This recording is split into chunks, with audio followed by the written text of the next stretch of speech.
ಈ ಮುಂಜಾನೆ ವೇಳೆಯಲ್ಲಿ ನಾವು ನಿನ್ನನ್ನು ಘನಪಡಿಸ್ತಾ ಇದ್ದೇವೆ. ನಮ್ಮ ಹೃದಯವು ನಿನ್ನನ್ನು ಹೆಚ್ಚೆಚ್ಚಾಗಿ ತಿಳಿಯುವಂತೆ ನಿನ್ನ ಪವಿತ್ರಾತ್ಮನ ಮೂಲಕ ಸಕಲ ವಿಧವಾದ ಆತ್ಮಿಕ ಜ್ಞಾನ, ಗ್ರಹಿಕೆ, ನಿನ್ನ ಚಿತ್ತದ ವಿಷಯವಾದ ತಿಳುವಳಿಕೆಯಿಂದ ನಮ್ಮನ್ನು ತುಂಬಿಸಬೇಕಾಗಿ ನಾವು ಕೇಳಿಕೊಳ್ಳುವರಾಗಿದ್ದೇವೆ.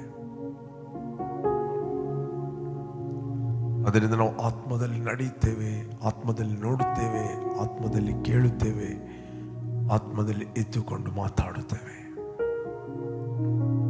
Thank you holy spirit, your grace, O God. We give praise you, Master. Worship you, Lord. Oh, Roshaka Bakadele, Emrondala Kabala Shingrhendala Kabakarab, Lebrondala Karabashakrandala Kabakarab. Thank you, Holy Spirit. We give praise you and honor you, Lord. In Jesus' name. ತಂದೆ, ಪ್ರತಿಯೊಂದು ಹೃದಯದಲ್ಲಿ ನೀನು ಮಾತಾಡುತ್ತಿ. ನೀನು ಭೂಲೋಕದಲ್ಲೆಲ್ಲ ನಿನ್ನ ದೃಷ್ಟಿಯನ್ನು ಪ್ರಸರಿಸಿ ಯಥಾರ್ಥ ಹೃದಯವುಳ್ಳವರಿಗೋಸ್ಕರ ನಿನ್ನ ಪ್ರತಾಪವನ್ನು ತೋರಿಸಲು ನೀನು ಎಚ್ಚರವಾಗಿದ್ದೆ.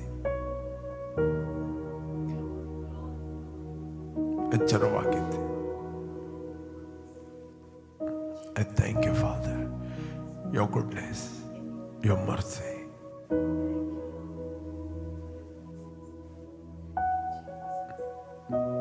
In Jesus' name, amen, amen, amen, amen.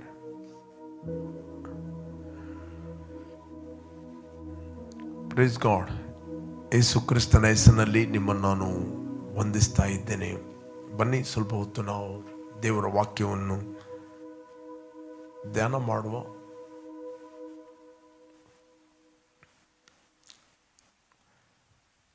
ಕೀರ್ತನೆ 84:4 ಮತ್ತು 5ನೇ ವಚನ ಓದಿದ್ರೆ ನಮಗೆ ಸಿಗ್ತದೆ. ಕೀರ್ತನೆ Psalms 84, Psalms 84, 4ನೇ ವಚನ. ನಿನ್ನ ಮಂದಿರದಲ್ಲಿ ವಾಸಿಸುವವರು ಧನ್ಯರು, ಅವರು ನಿತ್ಯವೂ ನಿನ್ನನ್ನು ಕೀರ್ತಿಸ್ತಾ ಇರುತ್ತಾರೆ. Praise God. ಇಲ್ಲಿ ಈ ಕೀರ್ತನೆ ನಾವು ನೋಡ್ತೇವೆ, ಇದು ಕೊರ ಹಿರಿಯರ ಕೀರ್ತನೆ. ಕೊರ ಹಿರಿಯರು ಯಾರಂತ ಹೇಳಿದ್ರೆ ಕೊರಹನ ಸಂತತಿಯವರು. ನಂಬರ್ 16 ನಾವು ನೋಡಲಿಕ್ಕೆ ಹೋದರೆ ನಮಗೆ ಸಿಗ್ತದೆ. ಈ ವ್ಯಕ್ತಿ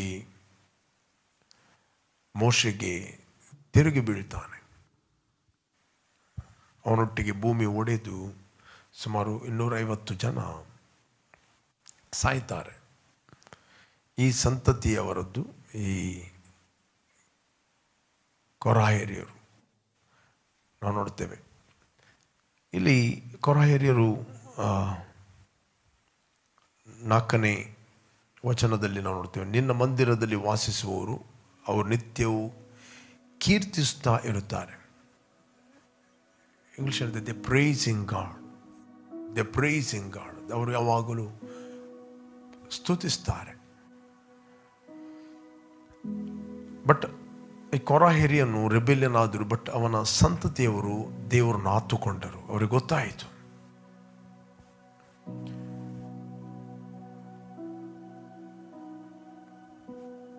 ಹಳೆ ಒಡಂಬಡಿಕೆಯಲ್ಲಿ ನಾವು ನೋಡ್ತೇವೆ, ದೇವರ ಪ್ರಸನ್ನತೆ ಅದು ಯೆರೂಸಲೇಮ್ ಟೆಂಪಲ್ನಲ್ಲಿತ್ತು.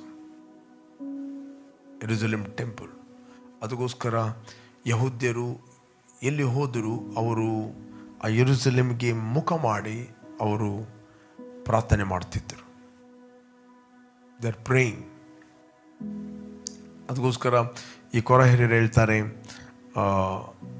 3ನೇ ವಚನದಲ್ಲಿ, 84ನೇ ಕೀರ್ತನೆ. ಆಹಾ, ಸೇನಾಧೀಶ್ವರನಾದ ಯೆಹೋವ ದೇವರೇ, ನನ್ನ ಅರಸನೇ, ನಿನ್ನ ವೇದಿಗಳ ಸಮೀಪದಲ್ಲಿಯೇ ಗುಬ್ಬಿಗೆ ಮನೆಯು ಪಾರಿವಾಳಕ್ಕೆ ಮರಿಮಾಡುವ ಗೂಡು ದೊರಕಿತಲ್ಲ. ಅವನು ಹೇಳ್ತಾನೆ, ನಾನು ಎವ್ರಿ ಡೇ ನಿನ್ನ ಮಂದಿರದಲ್ಲಿ ಹೋಗಿ ವಾಸ ಮಾಡಲಿಕ್ಕೆ ಆಗೋದಿಲ್ಲ. I want to personally spend my time in your temple. Okay, but ಇಲ್ಲಿ ಹೇಳ್ತಾನೆ, ಪಾರಿವಾಳ, ಗುಬ್ಬಿಗೆ ಮನೆಯು ಪಾರಿವಾಳಕ್ಕೆ ಮರಿ ಮಾಡೋ ಗೂಡು ದೊರಕಿತ್ತಲ್ಲ ನಿನ್ನ ವೇದಿಗಳ ಸಮೀಪದಲ್ಲಿ. ಅಂದರೆ ಪಾರಿವಾಳ ಮತ್ತು ಗುಬ್ಬಿಗಳು ಏನು ಮಾಡ್ತವೆ, ಟೆಂಪಲ್ನ ಸೈಡಲ್ಲಿ, ಬಿಲ್ಡಿಂಗ್ನ ಸೈಡಲ್ಲಿ ಅವುಗಳು ಗೂಡು ಕಟ್ಟುತ್ತವೆ. ಅವುಗಳಿಗಾದರೂ 24/7 ಅಲ್ಲಿ ನಿಲ್ಬೋದು ನಿನ್ನ ಪ್ರಸನ್ನತೆ ಹತ್ತಿರ, ನಿನ್ನ ಪ್ರಸನ್ನತೆಯಲ್ಲಿ. ಬಟ್ ನಾವು ಅಲ್ಲಿರಲಿಕ್ಕೆ ಆಗೋದಿಲ್ಲ. ಬಟ್ ಅದಕ್ಕೆ ಕೊರಾಯರು ಹೇಳ್ತಾರೆ, ನಿನ್ನ ಮಂದಿರದಲ್ಲಿ ವಾಸಿಸುವವರು ಧನ್ಯರು, ಅವರು ನಿತ್ಯವೂ ನಿನ್ನನ್ನು ಕೀರ್ತಿಸ್ತಾ ಇರುತ್ತಾರೆ. ದಟ್ ಮೀನ್ಸ್ ನ್ಯೂ ಟೆಸ್ಟಮೆಂಟ್ ನಾವು ನೋಡ್ತೇವೆ, ನಾವು ಪವಿತ್ರಾತ್ಮನ ಮಂದಿರವಾಗಿದ್ದೇವೆ. 24/7 ನಾವು ಆತನ ಸನ್ನಿಧಿಯಲ್ಲಿ ವಾಸ ಮಾಡ್ತಾ ಇದ್ದೇವೆ. ಬಟ್ ಅನೇಕರು ಪವಿತ್ರಾತ್ಮನ ಮಂದಿರವಾಗಿದ್ದಾರೆ, but they are not spend time in personal prayer. ಇವತ್ತಿನ ಮಂದಿರದಲ್ಲಿ ವಾಸ ಮಾಡುವುದು ಅಂತ ಹೇಳಿದರೆ ನೀವು ದೇವರೊಟ್ಟಿಗೆ ವೈಯಕ್ತಿಕವಾಗಿ ನೀನು ಪ್ರಾರ್ಥನೆ ಮಾಡುವಂಥ. ಇವತ್ತು ಅನೇಕರು ಸಭೆಯಲ್ಲಿ, ಗುಂಪಲ್ಲಿ, ಪ್ರೇಯರ್ ಮೀಟಿಂಗ್ಗಳಲ್ಲಿ ಅವರು ಪ್ರಾರ್ಥನೆ ಮಾಡುತ್ತಾರೆ. ಗುಂಪಲ್ಲಿ ಪ್ರಾರ್ಥನೆ ಮಾಡ್ಬೋದು ಯಾರು ಕೂಡ. ಚರ್ಚಿಗೆ ಹೋದಾಗ ಅಲ್ಲಿ ಪ್ರಾರ್ಥನೆ ಮಾಡ್ಬೋದು, there is a cooperating anointing. But ಯಾವಾಗ ನೀವು ಪರ್ಸನಲ್ ಆಗಿ, ವೈಯಕ್ತಿಕವಾಗಿ ದೇವರ ಸನ್ನಿಧಾನದಲ್ಲಿ ಸಮಯವನ್ನು ಕಳೆಯುತ್ತೀರಿ, ನಿಮ್ಮ ಹೃದಯ ಸಾಫ್ಟ್ ಆಗ್ತದೆ, ನಿಮ್ಮ ಹೃದಯ ಸಂವೇದನಶೀಲವಾಗ್ತದೆ, ನಿಮ್ಮ ಹೃದಯ ಮೃದು ಆಗ್ತದೆ. ಯಾವಾಗ ಮೃದು ಹೃದಯವಾಗ್ತದೆ, ಆಗ ನಿನ್ನ ಬಾಯಲ್ಲಿ ಕೀರ್ತನೆ, ಸ್ತುತಿ, ಸ್ತೋತ್ರಗಳು ಹುಟ್ಟುತ್ತವೆ. ಪ್ರೈಸ್, ಸ್ತೋತ್ರ ಹುಟ್ಟುತ್ತದೆ. ನೀನು ಯಾವಾಗಲೂ ದೇವರನ್ನು ಕೀರ್ತಿಸ್ತಿ, ಆರಾಧಿಸ್ತಿ, ನಿನ್ನ ಬಾಯಲ್ಲಿ ರೈಟ್ ವರ್ಡ್ಗಳು ಬರ್ತವೆ. ಯಾವಾಗ ಒಬ್ಬ ವ್ಯಕ್ತಿ ವೈಯಕ್ತಿಕವಾಗಿ ಪ್ರಾರ್ಥನೆ ಮಾಡುವುದಿಲ್ಲ, ವೈಯಕ್ತಿಕವಾಗಿ ದೇವರ ಸನ್ನಿಧಾನದಲ್ಲಿ ಸಮಯವನ್ನು ಸ್ಪೆಂಡ್ ಮಾಡೋದಿಲ್ಲ, ವೈಯಕ್ತಿಕವಾಗಿ ಅವನು ದೇವರ ವಾಕ್ಯವನ್ನು ಓದುವುದಿಲ್ಲ, ಅವನಿಗೆ ಗೊತ್ತಿಲ್ಲದ ರೀತಿಯಲ್ಲಿ ಅವನ ಹೃದಯ ಕಠಿಣ ಆಗ್ತದೆ. ಅವನ ಹೃದಯ ಕಠಿಣ ಆಗ್ತದೆ. It will ಹಾರ್ಡನ್ there heart. ಹೃದಯ ಕಠಿಣ. ಯಾವಾಗ ಹೃದಯ ಕಠಿಣ ಆಗ್ತದೆ, ಆಗ ವ್ಯಕ್ತಿ ದೂರ್ಲಿಕ್ಕೆ ಸ್ಟಾರ್ಟ್ ಮಾಡ್ತಾನೆ, ಗುಣಗುಟ್ಲಿಕ್ಕೆ ಸ್ಟಾರ್ಟ್ ಮಾಡ್ತಾನೆ, ಕಂಪ್ಲೇಂಟ್ ಕೊಡ್ಲಿಕ್ಕೆ ಸ್ಟಾರ್ಟ್ ಮಾಡ್ತಾನೆ. ಈಗ ನಿಮಗೆ ಹೇಗೆ ಗೊತ್ತಾಗ್ತದೆ ಒಬ್ಬನ ಹೃದಯ ಕಠಿಣ ಆಗಿದೆ, ಒಬ್ಬನ ಹೃದಯ ಮೃದು ಆಗಿದೆ ಅಂತ? ಹೃದಯ ಮೃದು ಆದರೆ ಅವನು ದೇವರಿಗೆ ಸ್ತೋತ್ರ ಮಾಡುತ್ತಾನೆ, ದೇವರ ಉಪಕಾರಗಳನ್ನು ಇತರಿಗೆ ಹೇಳುತ್ತಾನೆ, ದೇವರ ಸ್ವಾರ್ಥೆಯನ್ನು ಆತನು ಸಾರ್ತಾನೆ. He was always burning and shining for God. ಆತನು ಉರಿಯುತ್ತಾನೆ. ಯಾವಾಗ ಒಬ್ಬ ವ್ಯಕ್ತಿ ಕಠಿಣ ಆಗ್ತಾನೆ, ಯಾವಾಗಲೂ ಆತನು ಕಂಪ್ಲೇಂಟ್ ಕೊಡ್ತಾನೆ, ಅವರು ಪ್ರಾಬ್ಲಮ್, ಇವರು ಪ್ರಾಬ್ಲಮ್, ಅವರಿಂದಾಗಿ ನನ್ನ ಸೇವೆ ನಿಂತಿತ್ತು, ಅವರಿಂದಾಗಿ ಹೀಗೆ ಆಯಿತು, ಅವರಿಂದಾಗಿ ನಾನು ಮೇಲಕ್ಕೆ ಹೋಗಲಿಕ್ಕೆ ಆಗಲಿಲ್ಲ, ಇವರು ನನಗೆ ತಡೆದರು. ಯಾವಾಗ ಒಬ್ಬ ವ್ಯಕ್ತಿ ಕಂಪ್ಲೇಂಟ್ ಕೊಡ್ತಾನೆ, he will open the door to the spirit of death. ಮರಣದ ಆತ್ಮನಿಗೆ ಡೋರ್ ಓಪನ್ ಮಾಡ್ತಾನೆ. ಇದೇ ಸತ್ಯವಿದ್ದಲ್ಲಿ ನಾವು ಓದಿದ್ರೆ ನಮಗೆ ಸಿಗ್ತದೆ. ಸಿಸ್ಟರ್ ಓದಿ 1 ಕೊರಿಂಥ 10ನೇ ಅಧ್ಯಾಯ 10ನೇ ವಚನ. 1 Corinthians 10 chapter 10 verse.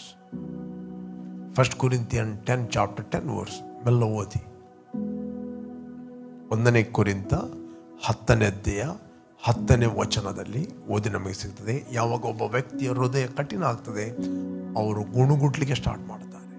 ಇದಲ್ಲದೆ ಅವರಲ್ಲಿ ಕೆಲವರು ಗುಣಗುಟ್ಟಿ ಸಂಹಾರಕನ ಕೈಯಿಂದ ನಾಶವಾದರು. ಇದಲ್ಲದೆ ಅವರಲ್ಲಿ ಕೆಲವರು ಗುಣಗುಟ್ಟಿ ಸಂಹಾರಕನ ಕೈಯಲ್ಲಿ ನಾಶವಾದರು. ನೀವು ಗುಣಗುಟ್ಟಬೇಡಿ. ಇಲ್ಲಿ ಇಂಗ್ಲಿಷ್ನಲ್ಲಿ ಹೇಳ್ತದೆ ದ ಏಂಜಲ್ ಆಫ್ ಡೆತ್, ಮರಣದ ಆತ್ಮ, ಏಂಜಲ್ ಆಫ್ ಡೆತ್.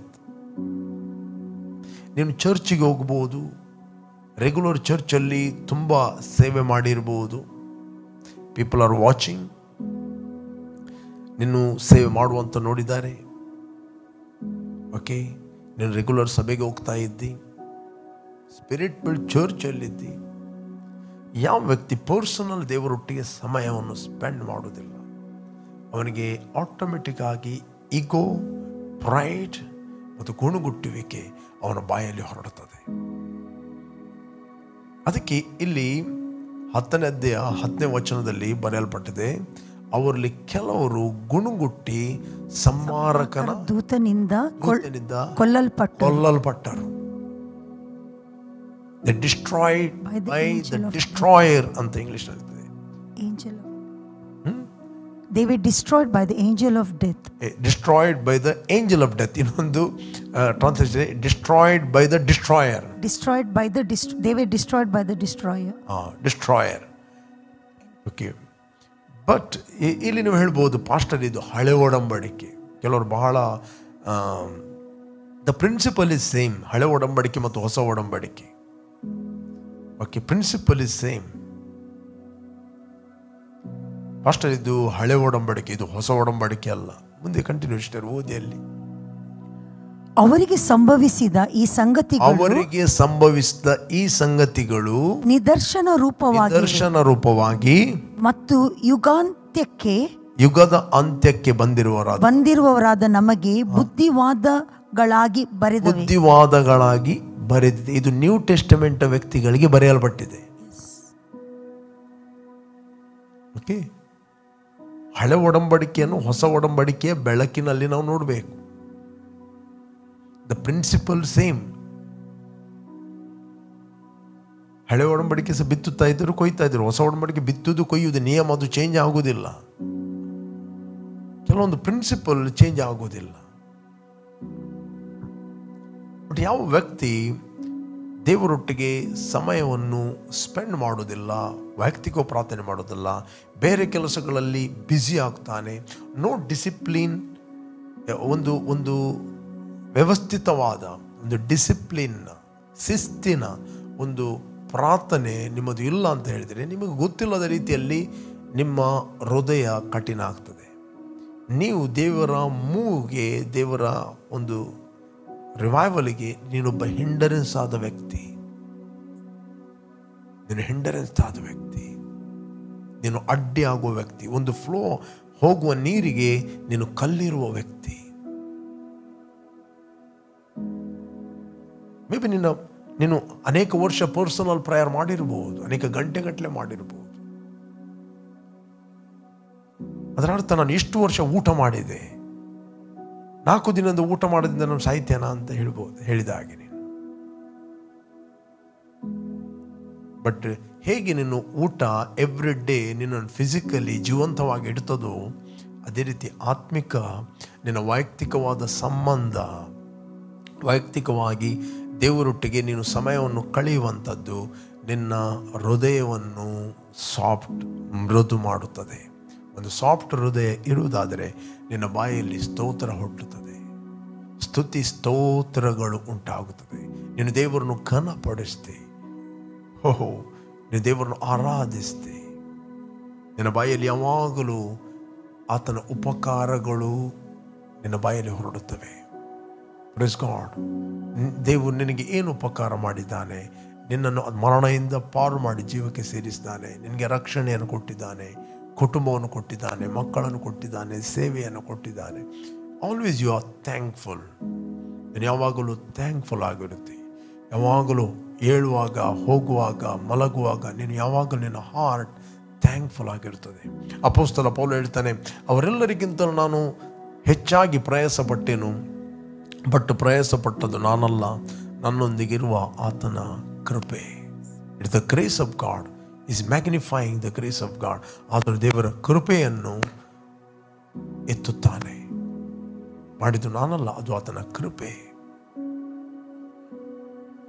ನಾನು ಕೃಪೆಯಿಂದ ರಕ್ಷಣೆ ಹೊಂದಿದೆ ಅಂತ ಹೇಳಿಕೊಂಡು, ನಾನು ಬಾರ್ನ್ ಅಗೇನ್ ಆಗಿದ್ದೇನೆ, ದೇವರಿಂದ ಹುಟ್ಟಿದ್ದೇನೆ ಅಂತ ಹೇಳಿಕೊಂಡು ನೀನು ದೇವರೊಟ್ಟಿಗೆ ಸಮಯವನ್ನು ಸ್ಪೆಂಡ್ ಮಾಡೋದಿಲ್ಲ, ದೇವರ ವಾಕ್ಯದಲ್ಲಿ ನಿನ್ನ ಸಮಯವನ್ನು ಕಳೆಯುವುದಿಲ್ಲ, ನೀನು ವೈಯಕ್ತಿಕವಾಗಿ ಪ್ರಾರ್ಥನೆ ಮಾಡೋದಿಲ್ಲ, ಖಾಲಿ ಸಭೆಗೆ ಹೋಗ್ತಿ, ಗುಂಪಲ್ಲಿ ಪ್ರಾರ್ಥನೆ ಮಾಡ್ತಿ, ಸೆಲ್ ಗ್ರೂಪಿಗೆ ಹೋಗ್ತಿ, ಗುಡ್, ಅಲ್ಲಿ ಪ್ರಾರ್ಥನೆ ಮಾಡ್ತಿ, ಬಟ್ ವೈಯಕ್ತಿಕವಾಗಿ ನೀನು ಪ್ರಾರ್ಥನೆ ಮಾಡೋದಿಲ್ಲ, ನಿನಗೆ ಗೊತ್ತಿಲ್ಲದ ರೀತಿಯಲ್ಲಿ ನಿನ್ನ ಹೃದಯ ಕಠಿಣ ಆಗ್ತದೆ. ಯಾವಾಗ ಹೃದಯ ಕಠಿಣ ಆಗ್ತದೆ, ನಿನಗೆ ದೇವರು ಮಾಡಿದ ಉಪಕಾರಗಳು ನೆನಪಿಗೆ ಬರುವುದಿಲ್ಲ. ದೇವರು ನಿನ್ನ ಜೀವಿತದಲ್ಲಿ ಏನು ಅದ್ಭುತಗಳನ್ನು ಮಾಡಿದ್ದಾನೆ ಅದು ನಿನಗೆ ನೆನಪಿಗೆ ಬರುವುದಿಲ್ಲ. ಯೇಸು ಸ್ವಾಮಿ ಒಂದು ರಾತ್ರಿ ವೇಳೆಯಲ್ಲಿ ಆತನು ಸಮುದ್ರದ ಮೇಲೆ ನಡೆದು ಬರ್ತಾ ಇದ್ದ. ಸಡನ್ಲಿ ಶಿಷ್ಯರು ಹೆದರಿದ್ರು. ಅವ್ರು ಹೇಳಿದ್ರು ಭೂತ ಅಂತ. ಸಡನ್ಲಿ ಯೇಸು ಸ್ವಾಮಿ ಹೇಳಿದ, ಭೂತ ಅಲ್ಲ, ನಾನು ಅಂತ ಹೇಳಿದ. ಯಾಕಂದ್ರೆ ಯಾವಾಗಲೂ ಅವರು ಯೇಸುನ ಒಟ್ಟಿಗೆ ಇದ್ದರು. ನಾನು ಅಂತ ಹೇಳಿದ ಕೂಡಲೇ ಅವರಿಗೆ ಆ ಸ್ವರ ಅರ್ಥ ಆಯಿತು. ಯಾರೋ ಒಬ್ಬ ಪರಿಚಯ ಇಲ್ಲದ ವ್ಯಕ್ತಿ ಯಾರಂದ್ರೆ ನಾನು ಅಂತ ಹೇಳಿದರೆ ನಮಗೆ ಗುರುತ ಆಗುವುದಿಲ್ಲ.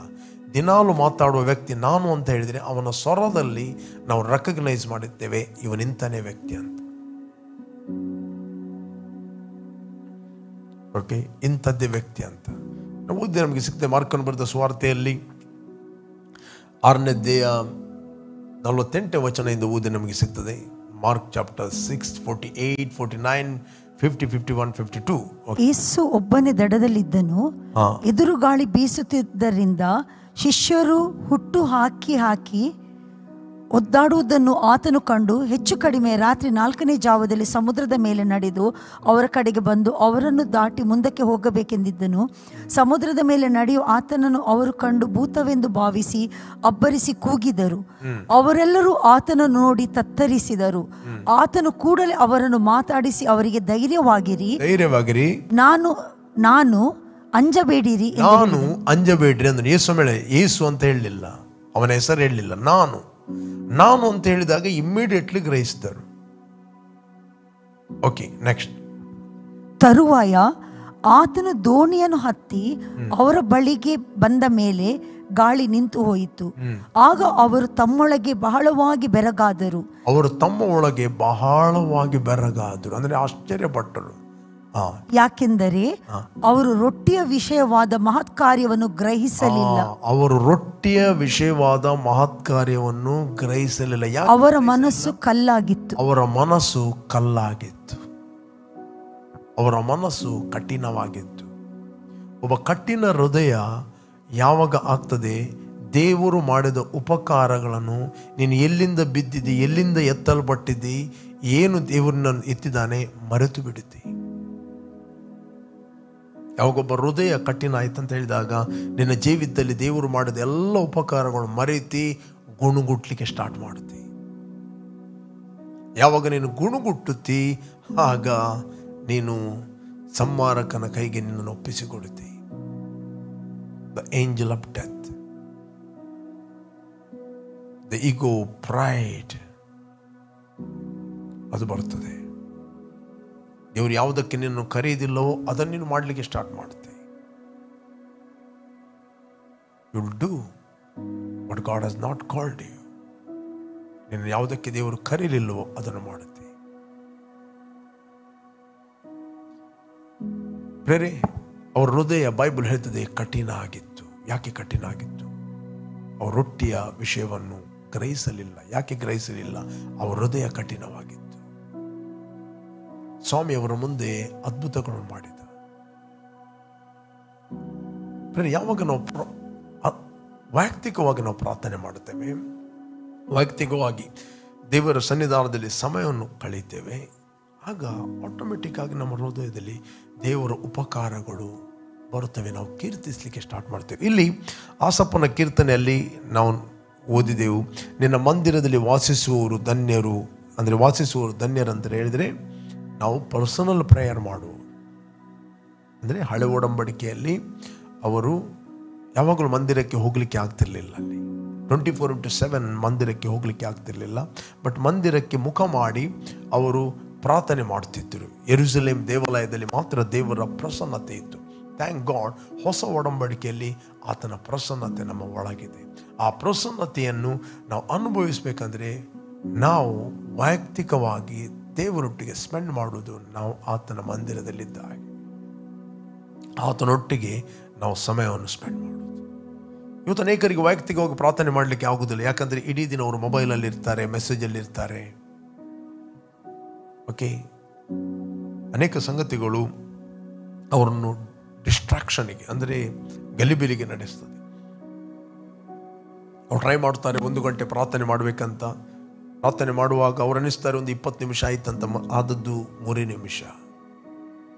ಪುನಃ ಕೂತ್ಕೊಳ್ತಾರೆ ಪ್ರಾರ್ಥನೆ ಮಾಡಬೇಕೆಂದು ವೈಯಕ್ತಿಕವಾಗಿ. ಅವ್ರು ಅನ್ನಿಸ್ತಾರೆ 1 ಗಂಟೆ ಮುಕ್ಕಾಲು ಆಗ್ಬೋದು ಅಂತ ಅನ್ನಿಸ್ತಾರೆ. ಮೈಂಡಲ್ಲಿ ಟೈಮ್ ಕ್ಯಾಲ್ಕುಲೇಷನ್ ಮಾಡಿಯೇ ಪ್ರಾರ್ಥನೆ ಮಾಡುವಂಥದ್ದು. ಅಲ್ಲಿ ನೋಡುವಾಗ ಆದದ್ದು 7 ನಿಮಿಷ. ಬೇರೆಲ್ಲ ಗುಣಗುಟ್ಟುವಾಗ, ಬೇರೆಲ್ಲ ವಿಷಯ ಮಾತಾಡುವಾಗ ಅವರಿಗೆ ಟೈಮ್ ಹೋದದು ಗೊತ್ತಾಗುವುದಿಲ್ಲ. ಬಟ್ ದೇವರ ಸನ್ನಿಧಾನದಲ್ಲಿ ಕೂತ್ಕೊಳ್ಳುವಾಗ, ಇಲ್ಲದೆ ಯಾರದ್ದೊಬ್ಬರದ್ದು ಫೋನ್ ಬರ್ತದೆ, ಯಾವುದೇ ಕೆಲಸಗಳು ನೆನಪಿಗೆ ಬರ್ತವೆ. ಜಾನ್ ನಾಕ್ಸ್ ಎಂಬ ದೇವ ಸೇವಕ ಇದ್ದ. ಜಾನ್ ನಾಕ್ಸ್, ಅವನಿಗೆ ಇಂಗ್ಲೆಂಡ್ನ ಪ್ರೆಸಿಡೆಂಟ್ ಅವನಿಗೆ ಕರೀತಾನೆ.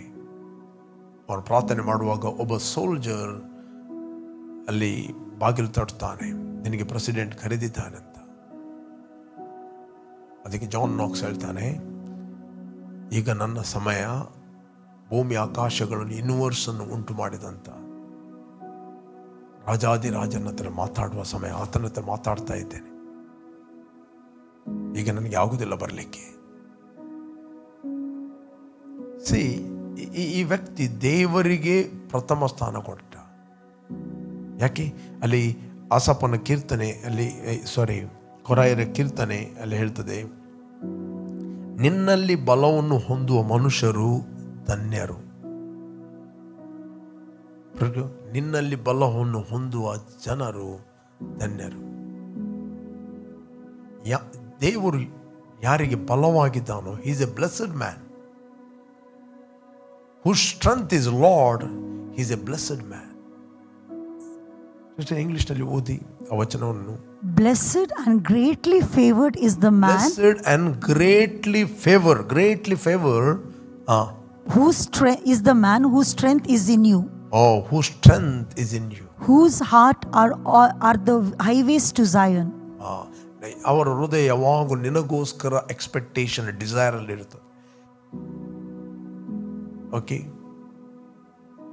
ನಮ್ಮ ಸಾಮರ್ಥ್ಯ, ದಾವೀದನು ಹೇಳ್ತಾನೆ, lord is my strength. Lord is my strength. ಪ್ರಿಯರೇ, ನಮ್ಮ ಸಾಮರ್ಥ್ಯ ಯಾವ ಮನುಷ್ಯ, ನಮ್ಮ ಫ್ರೆಂಡ್, ನಮ್ಮ ಬಿಸ್ನೆಸ್, ಅದು ನಮ್ಮ ಸಾಮರ್ಥ್ಯ ಅಲ್ಲ. ನಮ್ಮ ಸಾಮರ್ಥ್ಯ ದೇವರಾಗಿದ್ದಾನೆ. ಪ್ರಿಯರೇ, ದೇವರನ್ನು ಬಿಟ್ಟು ಬೇರೆ ಯಾವುದೇ ನಿಮ್ಮ ಸಾಮರ್ಥ್ಯ ಅಂತ ತೆಗೆದುಕೊಂಡಿದೆ, ಸ್ಟ್ರೆಂತ್ ಅಂತ ತೆಗೆದುಕೊಂಡಿದ್ದರೆ ಅಲ್ಲಿ ಸೈತಾನನು ಆಟ ಆಡ್ತಾನೆ. ಮೇ ಬಿ ನೀನು ಹೇಳ್ಬೋದು, ನನ್ನ ಬಿಸ್ನೆಸ್ ನನ್ನ ಸ್ಟ್ರೆಂತ್ ಆಗಿದೆ, ನನ್ನ ಮಿನಿಸ್ಟ್ರಿ ನನ್ನ ಸ್ಟ್ರೆಂತ್ ಆಗಿದೆ, ನನ್ನ ಸೇವೆ ನನ್ನ ಸ್ಟ್ರೆಂತ್ ಆಗಿದೆ, ಸಾಮರ್ಥ್ಯವಾಗಿದೆ, ನನ್ನ ಬ್ಯಾಂಕ್ ಬ್ಯಾಲೆನ್ಸ್ ನನ್ನ ಸಾಮರ್ಥ್ಯವಾಗಿದೆ, ಅಥವಾ ನನ್ನ ಪೊಸಿಷನ್ ನನ್ನ ಸಾಮರ್ಥ್ಯವಾಗಿದೆ, ಅದು ಯಾವುದೇ ಪೊಲಿಟಿಷಿಯನ್ ನನ್ನ ಸಾಮರ್ಥ್ಯವಾಗಿದ್ದಾನೆ, ಯಾವುದೇ ಗೌರ್ಮೆಂಟ್ ಅಥಾರಿಟಿ ನನ್ನ ಸಾಮರ್ಥ್ಯವಾಗಿದ್ದಾನೆ. ಮೇ ಬಿ ಅವರು ತಿರುಗಬಹುದು. ಬಟ್ ಯಾವಾಗ ದೇವರು ನಿನ್ನ ಸಾಮರ್ಥ್ಯವಾಗಿದ್ದಾನೆ, ಈಸ್ ಎ ಗ್ರೇಟ್ಲಿ ಫೇವರ್ಡ್. ದೇವರು ಅನೇಕ ಹೃದಯದಲ್ಲಿ ಫೇವರ್ ಆಗ್ತಾನೆ. ಕೆಲವರು ಹೇಳ್ತಾರೆ, ಬಾಯಿಗೆ ಬಂದ ತುತ್ತು, ಕೈಯಲ್ಲಿ ಬಂದ ತುತ್ತು ಬಾಯಿಗೆ ಬರುವುದಿಲ್ಲ ಅಂತ. ಯಾಕೆ? ಇಮಿಡಿಯೇಟ್ಲಿ ಅವರು ಫೋಕಸ್ ಕಳ್ಕೊಳ್ತಾರೆ. ದೇವರು ತಮ್ಮ ಸಾಮರ್ಥ್ಯ ಎಂಬ ಫೋಕಸ್ ಅನ್ನು ಕಳ್ಕೊಂಡಾಗ ಯಾವುದರ ಮೇಲೆ ತಮ್ಮ ಸಾಮರ್ಥ್ಯವನ್ನು ಇಡ್ತಾರೆ, ಮೂಮೆಂಟ್ ಇಡ್ತಾರೆ, ಅಲ್ಲಿ ಸೈತಾನನು ಕೆಲಸ ಮಾಡುತ್ತಾನೆ. ಯಾವಾಗ ದೇವರು ನಿಮ್ಮ ಸಾಮರ್ಥ್ಯವಾಗಿದ್ದಾನೆ, ಅಲ್ಲಿ ದೇವರು ಕೆಲಸ ಮಾಡುತ್ತಾನೆ. ದೇವರ ದಯೆ ಕೆಲಸ ಮಾಡುತ್ತದೆ. ದೇವರ ದಯೆ ನಿಮಗೆ ದೊಡ್ಡ ಗುರಾಣಿಯಂತೆ ಆವರಿಸ್ತದೆ. ದೇವರ ದಯೆ ದೊಡ್ಡ ಗುರಾಣಿಯಂತೆ ನಿಮ್ಮನ್ನು ಆವರಿಸ್ತದೆ.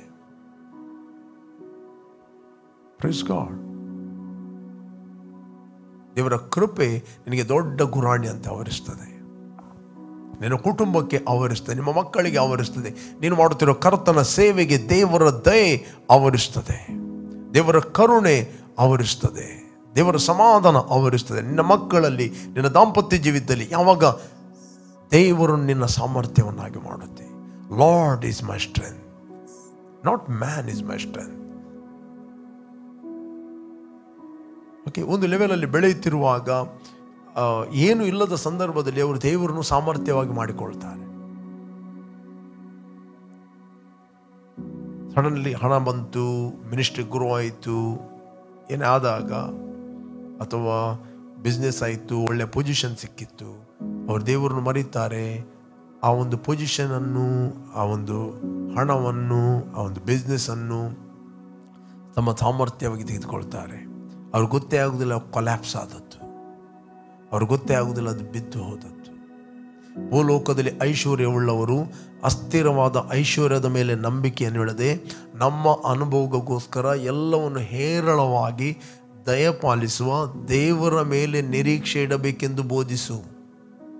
ನಮ್ಮ ನಿರೀಕ್ಷೆ ಯಾವಾಗಲೂ ಕಾಣದ ಲೋಕದಲ್ಲಿರುವ ದೇವರು.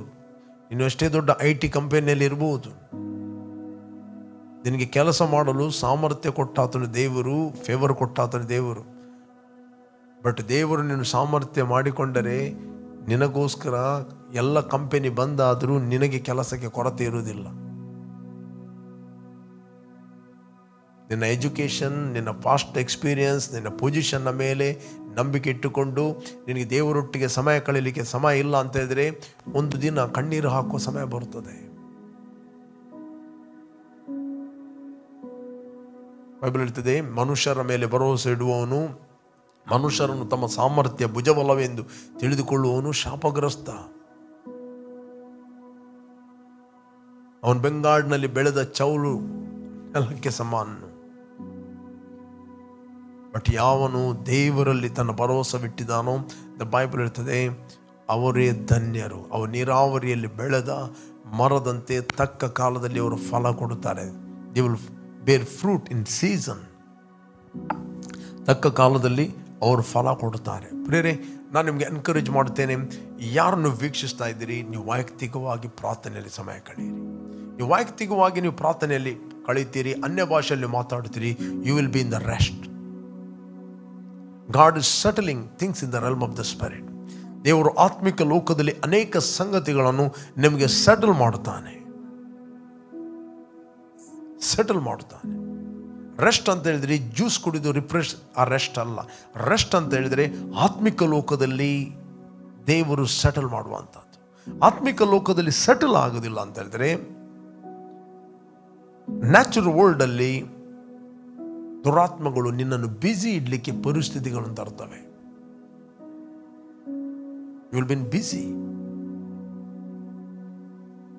ಇಲ್ಲಿ ಫ್ಯೂಸ್ ರಟ್ಟುವಾಗ ಅಲ್ಲಿ ಪೈಪದ್ದು ಮುಚ್ಚಳ ಹೊಡೆಯುತ್ತದೆ, ಅಲ್ಲಿಂದ ಇಲ್ಲಿ, ಇಲ್ಲಿಂದ ಅಲ್ಲಿ, ನೀನು ಬ್ಯುಸಿ.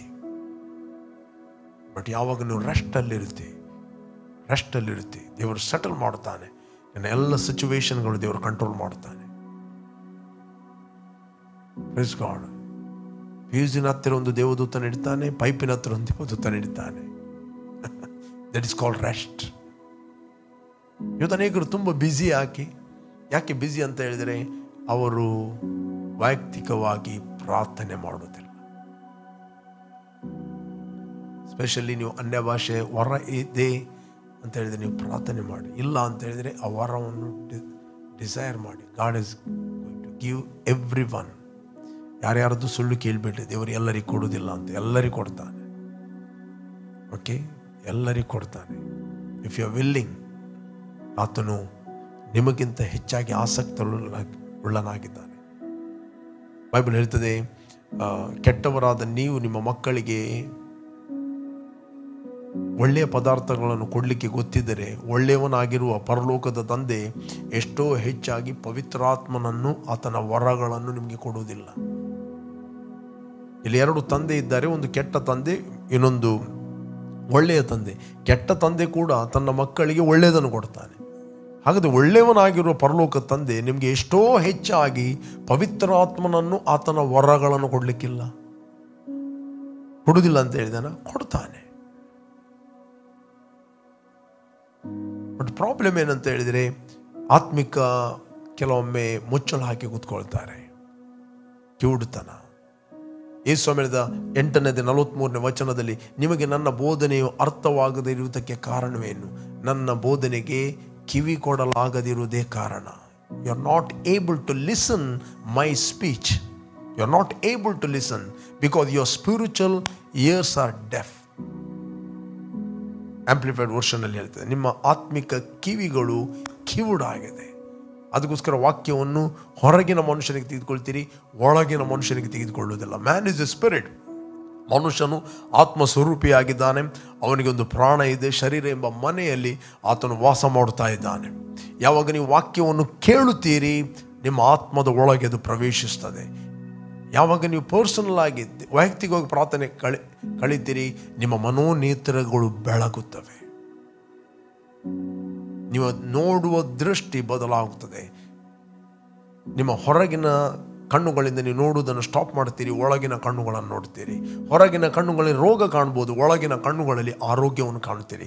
ಹೊರಗಿನ ಕಣ್ಣುಗಳಲ್ಲಿ ನೀವು ಕೊರತೆಯನ್ನು ಕಾಣಬಹುದು, ಬಟ್ ನಿಮ್ಮ ಒಳಗಿನ ಕಣ್ಣುಗಳಲ್ಲಿ ಸಮೃದ್ಧಿಯನ್ನು ನೋಡ್ತೀರಿ.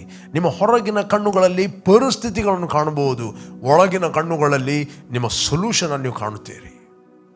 ಹೊರಗಿನ ಕಣ್ಣುಗಳಲ್ಲಿ ಫೇಲಿಯರ್ ಅನ್ನು ಕಾಣಬಹುದು, ಬಟ್ ಒಳಗಿನ ಕಣ್ಣುಗಳಲ್ಲಿ ಸಫಲರಾಗಿ ಕಾಣುತ್ತೀರಿ. ಯಾಕೆಂದರೆ ನೀವು ಸಫಲನಾದ ದೇವರಿಗೆ ಸಫಲನಾದ ಮಕ್ಕಳಾಗಿ ನೀವು ಕ್ರಿಸ್ತನಲ್ಲಿ ಹುಟ್ಟಿದ್ದೀರಿ. You are born success. ಅದಕ್ಕೆ ನಮ್ಮ ಹೊರಗಿನ ಸ್ಥಿತಿಯು ದಿನೇ ದಿನೇ ನಾಶವಾಗುತ್ತಾ ಇದ್ದರೂ ನಮ್ಮ ಆಂತರ್ಯವು ದಿನೇ ದಿನೇ ನೂತನವಾಗುತ್ತದೆ.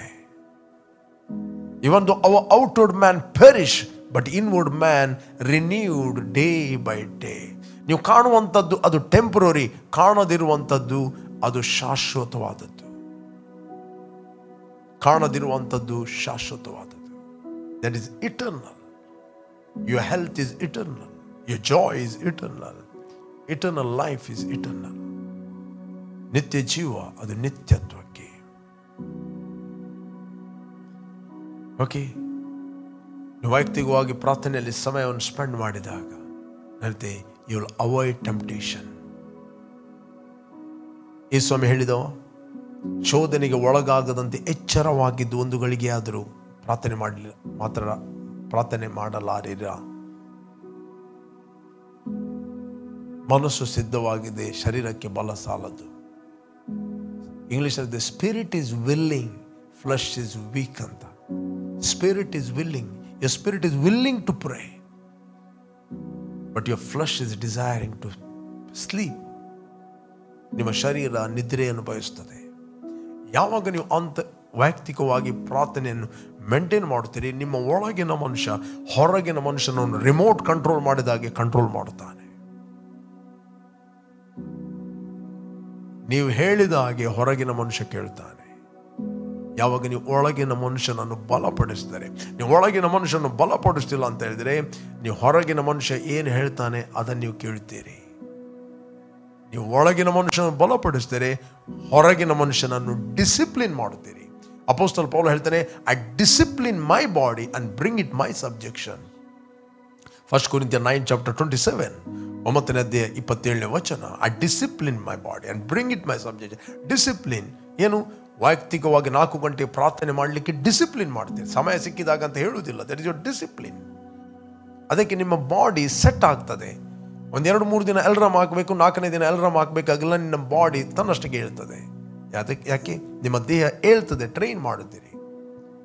ರೆಗ್ಯುಲರ್ ನೀವು ಒಂದು ಸಭೆಗೆ ಹೋಗುವಂಥದ್ದು, ಕಮಿಟ್ ಆಗುವಂಥದ್ದು, ನಿಮ್ಮ ದೇಹವನ್ನು ಡಿಸಿಪ್ಲಿನ್ ಮಾಡುತ್ತೀರಿ.